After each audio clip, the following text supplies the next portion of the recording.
نننې زمونږ سبق سورة البقره دریم سپاره آیت نمبر 267 خوانواله تر 272 نمبر آیات پورے 272. اعوذ باللہ من الشیطان الرجیم بسم اللہ الرحمن الرحیم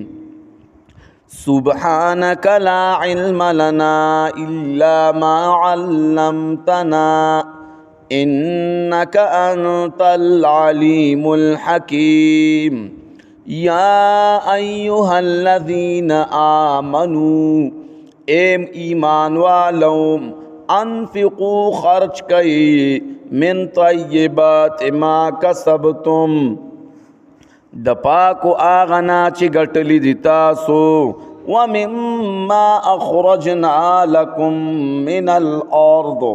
او دا غسنا چراو باسلی دی منگ د پارستاسو دزمکنا ولا تیمموا الخبیث منه تنفقون او قسم کوي د معمولی مال د دینا چې خرچ کوي تاسو ولستم بآخذی او نه تاسو اغستون کې دی لره پخپلا الا ان تغمضوا فی مگر دا چې سترګې پټې کوي تاسو پاغستو د دې کې واعلموا او پوه شئ ان الله غنی حمید یقینا الله بے پرواز ستایل شوی دی یعنی صفاتونه شوی دی الشیطان یعدکم الفقر شیطان یری تاسو لرا د غریباینا ویأمرکم بالفحشاء او حکم کئی تاسو تا د بی حیائی والله یعدکم مغفرة منه وفضلا او الله وعده کئی تاسو سرا د بخنی د خپل طرفنا او د فضل والله واسع علیم او الله پر اختیار اوستن کے پوہ دے یؤتی الحکمت من یشاء ورکی پوہ اللہ پا قرآن چاہتے چخو خشی ومن یؤت الحکمت فقد اوتی خیرا کثیرا او چالا چی ورکڑی شو پوہ پا قرآن فقد اوتی خیرا کثیرا پس تحقیق سرا ورکڑی شدتا خیر دیر وما یذکر الا اولو الالباب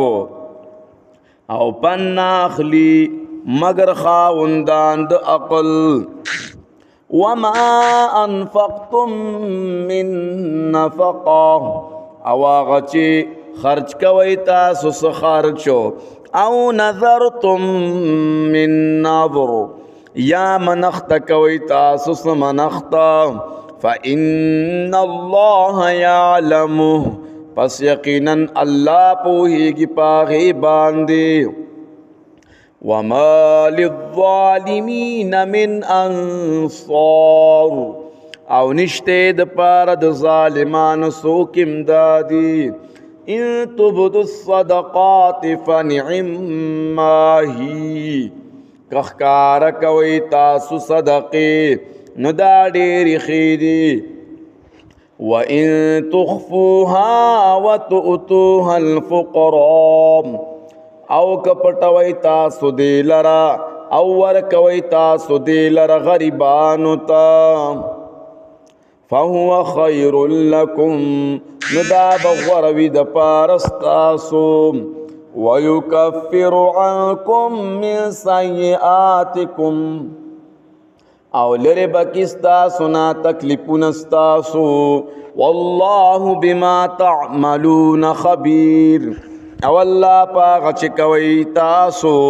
او الله پا آغا چکوی تاسو خبردار دے لیس علیک هداهم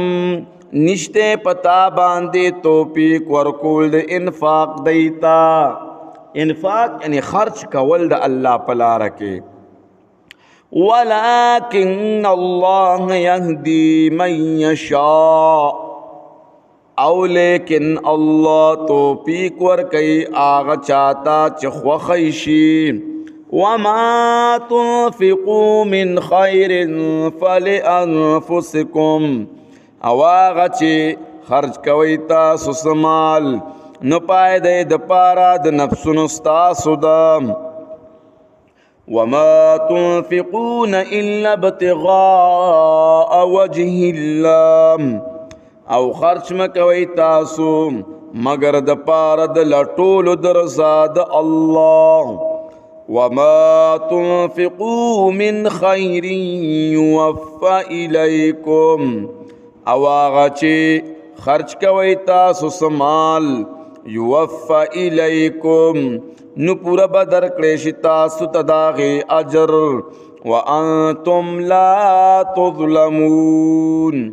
او تاسو باندې به ظلم اونکړی شي.